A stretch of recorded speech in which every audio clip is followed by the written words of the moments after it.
Her triumphs? I took a group of women that didn't believe in themselves, and I just believed in them. Her trials? I never wanted to go to practice. I was losing a ton of weight. Her story? I just put my faith in God and just trusted the system. Her why? I want people to see what I did and say, oh, that's so awesome. I'm going to be better than that. That would be how I hope that this journey ends. This is Her Why, where we tell the stories from BYU women's sports. Here is your host, Lauren McLean. Diljeet Taylor has received a lot of recognition for what she's done with the BYU women's cross-country team, and rightfully so. She helped her runners to 6 top 10 finishes at the NCAA championships, including a national title in 2020, and was a runner-up in 2019 and 2021. And in June of last year, she was named head coach of the women's cross-country team, and I'm honored that she now joins me here in studio. Diljeet, thank you so much for coming. Thanks for having me, Lauren. So you've been involved with BYU's cross-country program since 2016 as an associate head coach, but you weren't named head coach until 2021. What was that like for you when you were named as head coach? Was it something you were expecting? It was more of a technicality when the church approved that title change. So I was super grateful that they were recognizing the work I was doing, as I was the women's head coach since 2016. So for me, it was just a reaffirmation of the value that I feel here at BYU. Why was it a technicality? With the church, with working at BYU as a head coach, I think past practice has been that you have to be a member of the Church of Jesus Christ of Latter-day Saints to be in that title, working in that role. And so when I came on, I assumed the duties and the role of being the head coach of the women's team. And so it was nice to actually have the title that matched the responsibilities. Do you know what went into that decision? Like, okay, let's let her do this. Let's let her have that title. Yeah, I don't know the behind-the-scenes stuff. I know that administration worked on it, and there was a lot of people involved, probably up in Salt Lake as well. And so for me, it was just, again, an affirmation of this is a place that values me and values the work that I'm doing and sees me for the responsibilities that I have. What do you feel like that means for the world of cross-country to have a female such as yourself become the head coach at BYU? Well, it's good. Nationwide, there's only a 13% of women that coach women in our sport. And so when I can assume that role and be more visible and seen, I think it helps with those percentages. To get more women, you have to see her to be her. So I feel like I'm doing my job here with the success that we've had. That has brought a ton of visibility. And then just to have the title to go with the role, it just continues to create more opportunities for women to just help our gender in the sport. Did your life change at all once you were officially named head coach? Did anything change? No, everything has been the same. Wow, that's so crazy. Does it make a difference that the women's team is coached by a woman?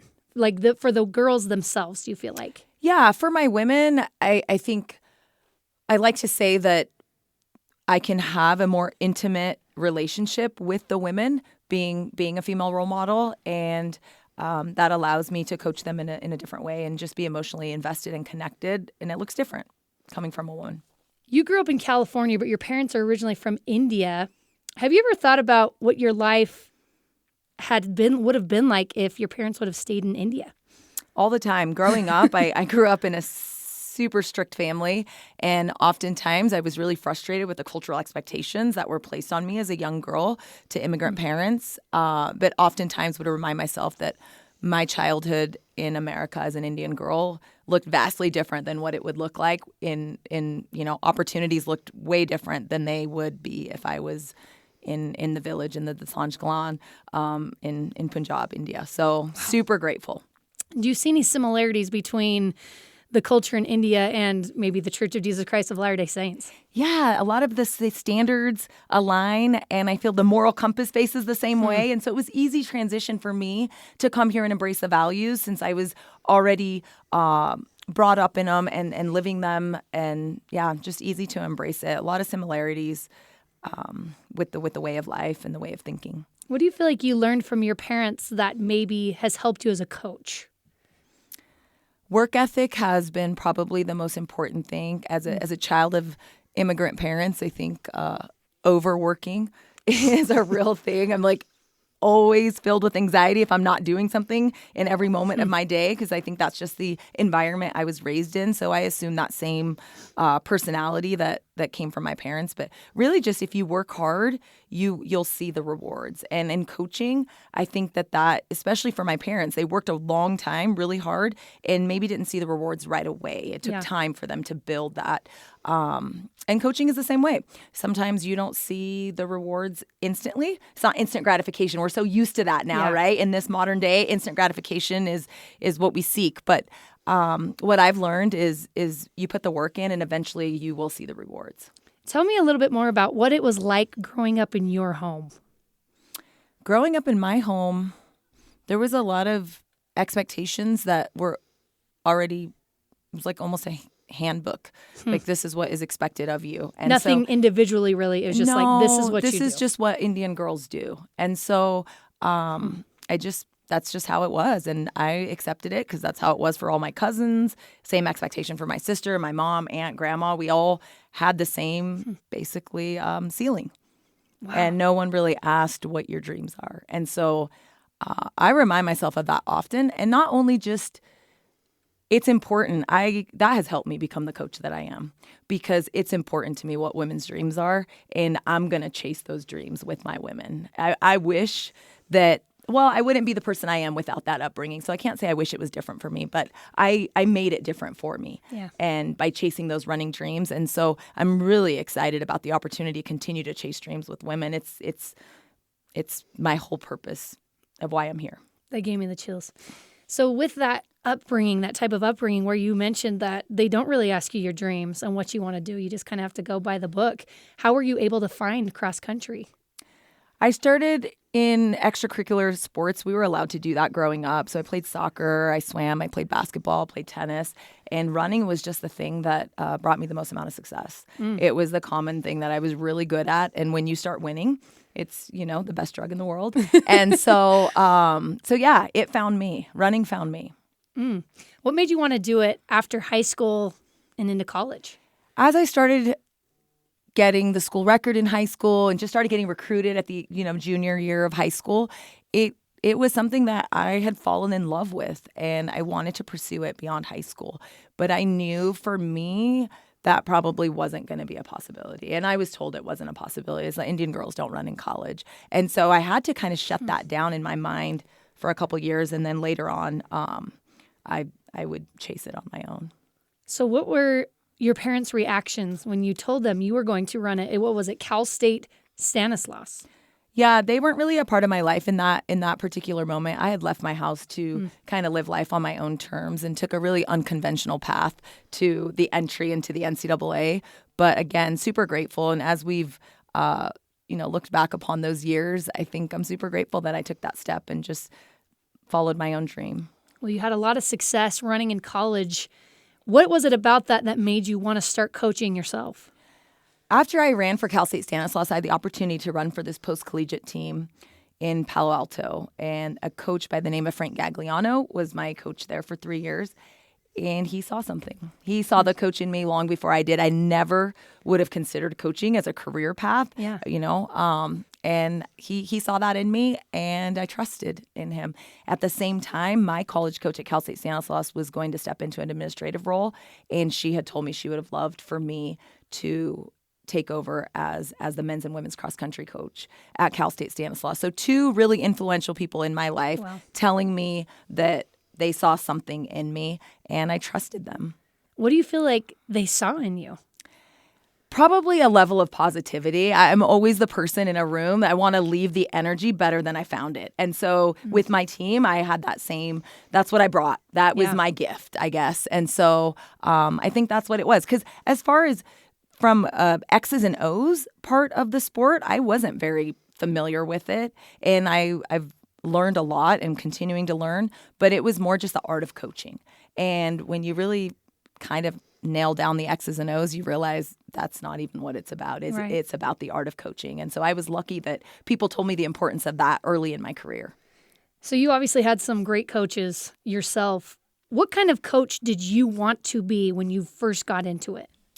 Well, in the very beginning, I wanted to be the coach that I needed when I was an athlete. And so someone that had high expectations, someone that was going to be really tough and bring out the best in me, someone that was going to show up every day and be on that journey alongside me. And so I've been inspired to continue to be that for my athletes. We're going to take a quick break, and when we come back, we'll have more from BYU women's cross country head coach Diljeet Taylor.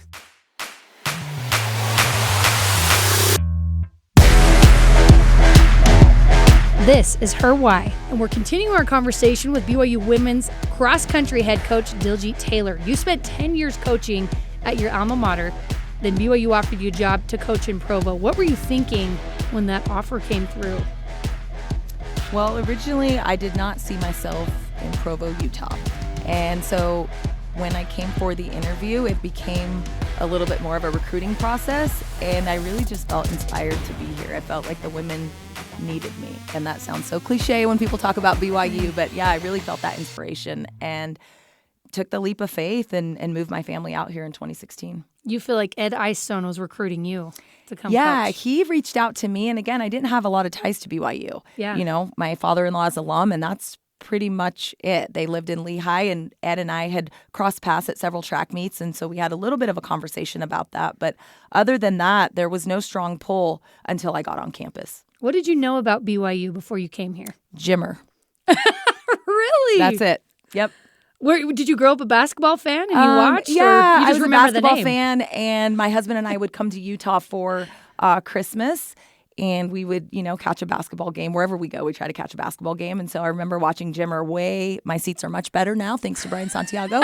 But I would come to a couple of basketball games. And so, yeah, that was what I knew about BYU. Oh my gosh, that is so fun. Does Jimmer know that? No, I hope he does. No, one day I will tell him about this. Oh, I bet he'd love that. So you come from a background in the Sikh faith.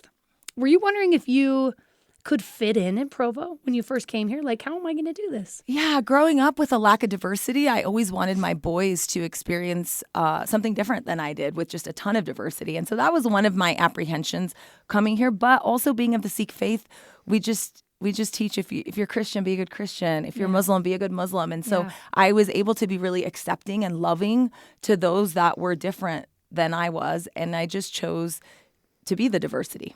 I love that.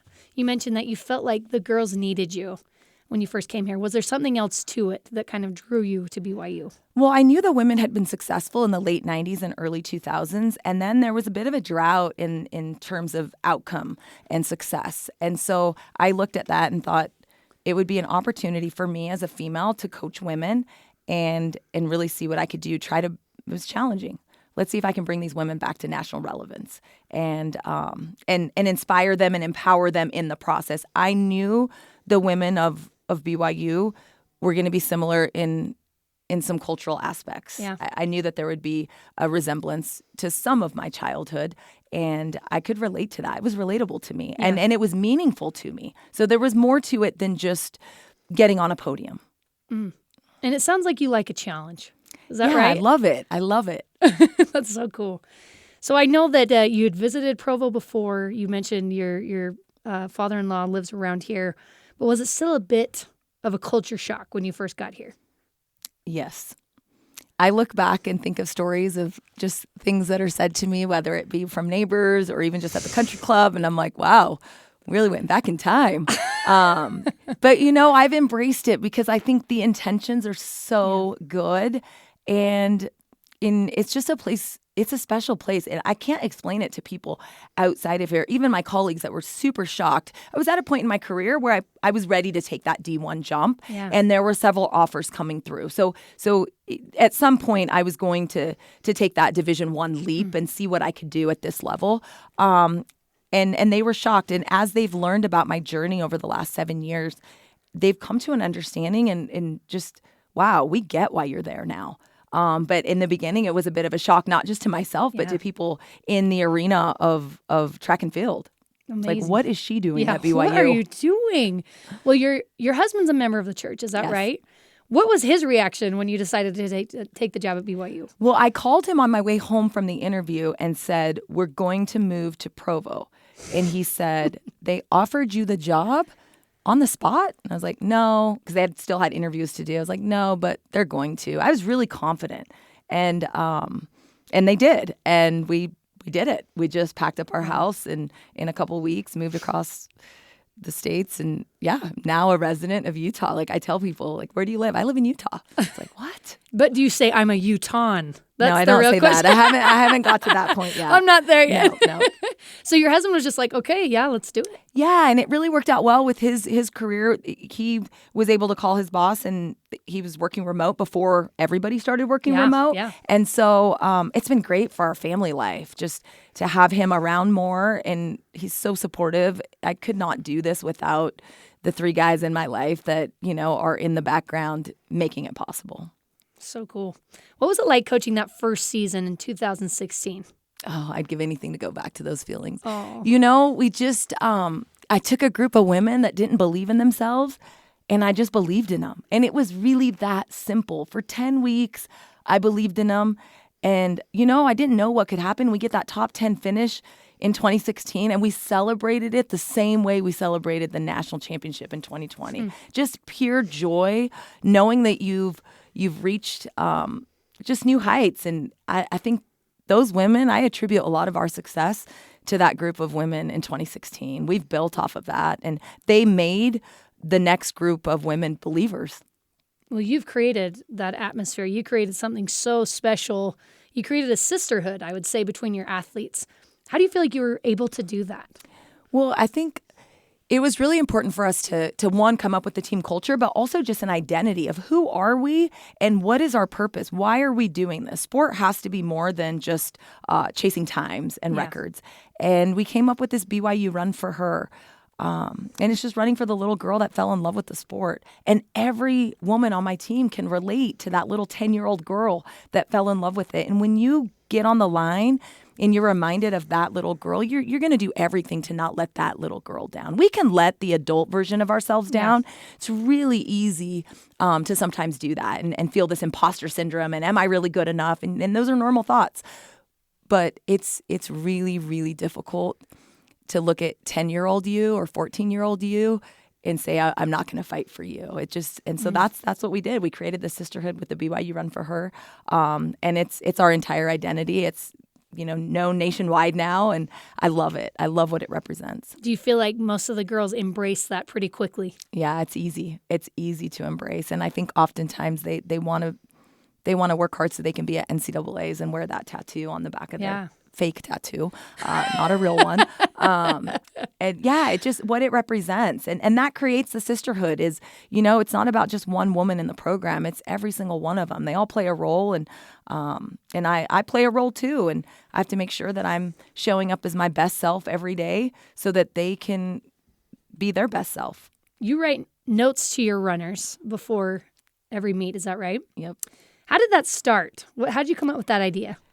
When I got into coaching, I recalled I had a high school coach, Coach Johnson, that wrote me a card before sections in high school. And it was so meaningful to have someone just write this good luck card and that they believed in you. And I just felt something when I read that. And again, it may have been different for me as a girl. Like, I didn't really hear those words a lot. I just didn't feel that. And so I felt something when I opened that card. And when I got into coaching, I wanted to have something that made my athletes feel that same way. And so I've done it forever and ever, and I will have to do it forever and ever, even if I don't want to, because it is just going to be part of my, legacy is like, she wrote note cards to every single one of her runners. And they get more creative as the season goes on.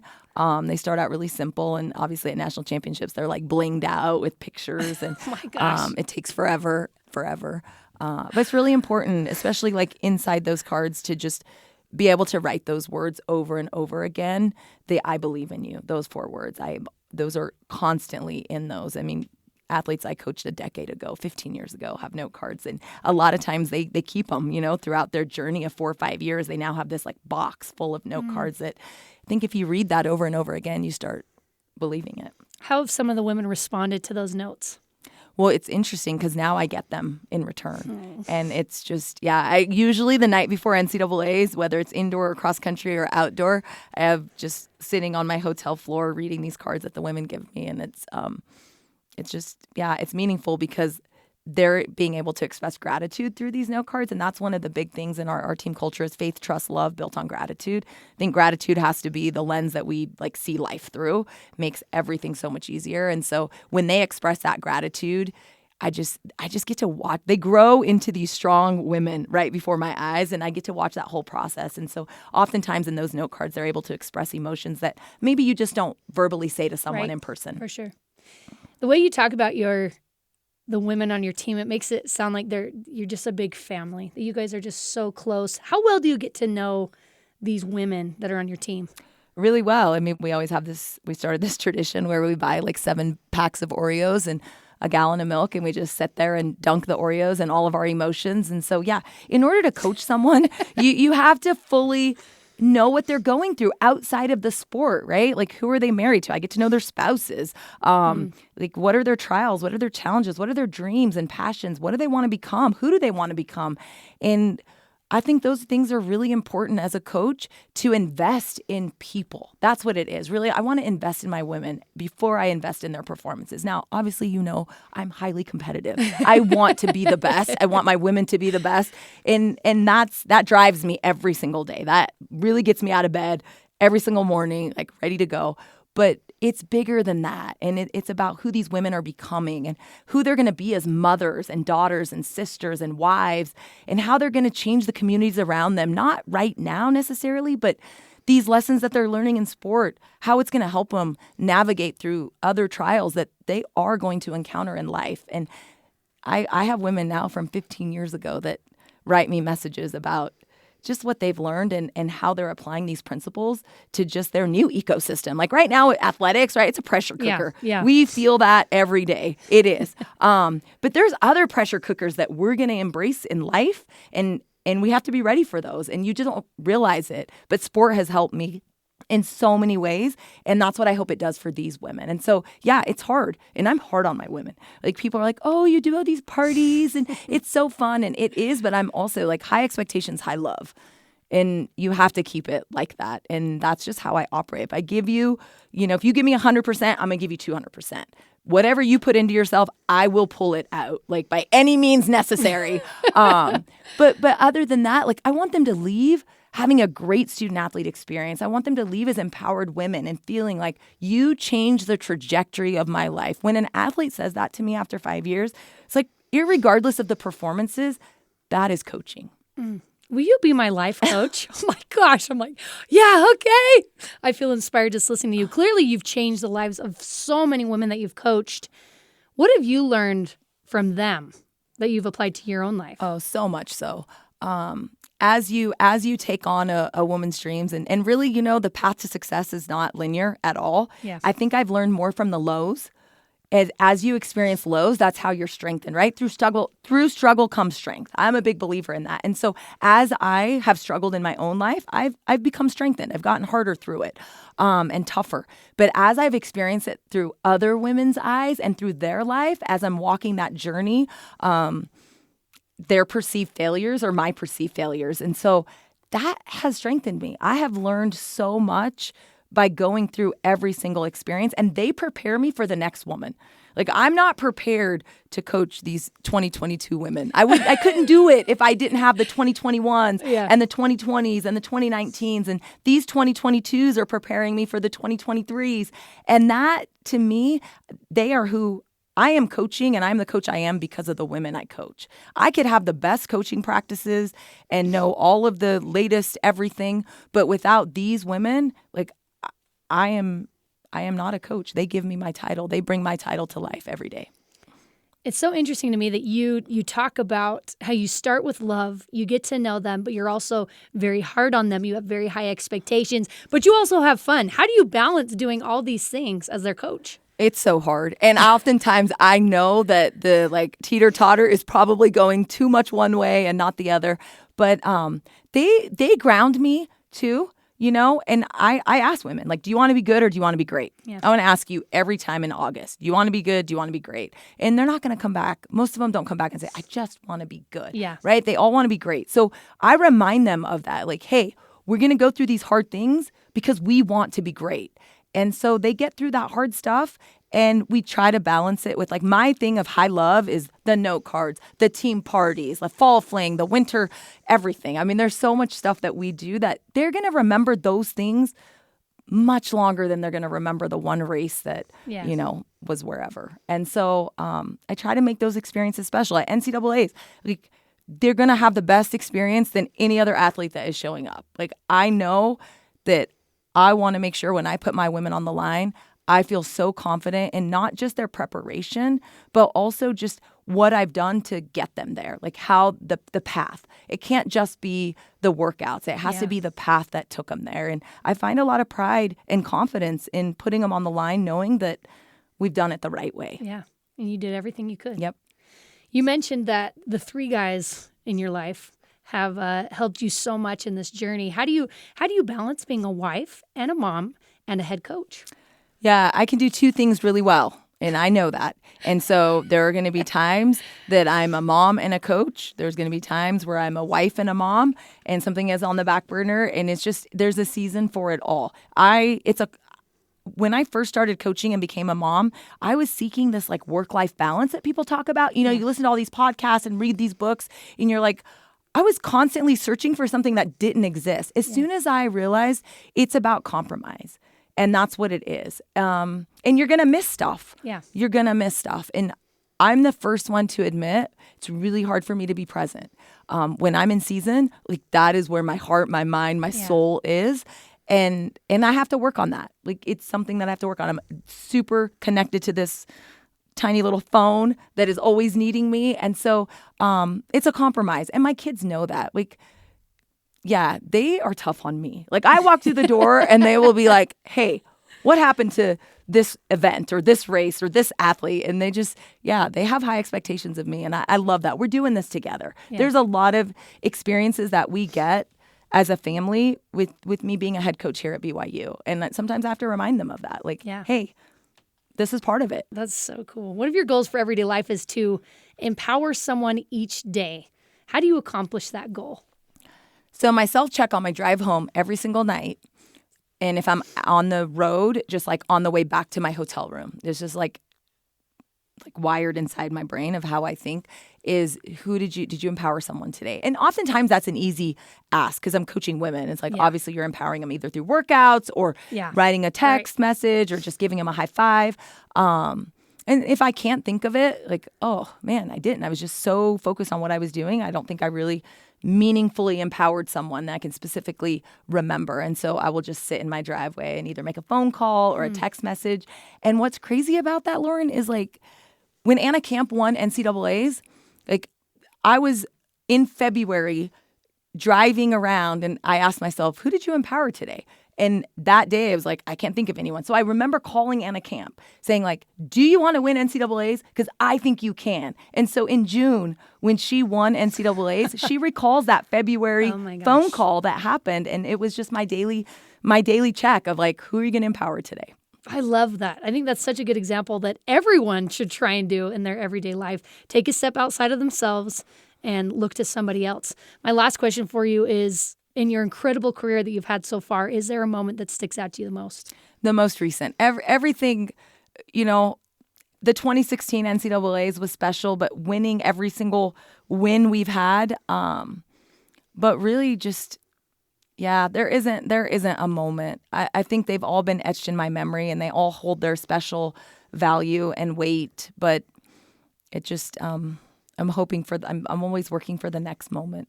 What's that next moment going to be, right? Who's that next person that I'm going to make the memory with? But not any particular one. They've all there have been so many. I've been so blessed in what we've gotten to accomplish. And I never want to take that for granted. I think when you're in it, you sometimes take it for granted because success was just happening.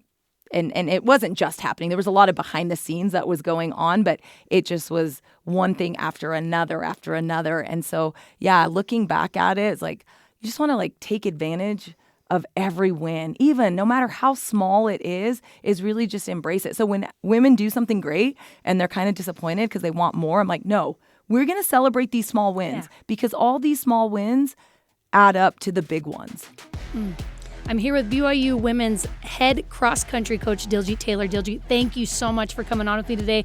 You are incredible. I think we all now wish we were part of your team in some capacity. Thanks, but thanks so much for taking the time. Thanks for having me.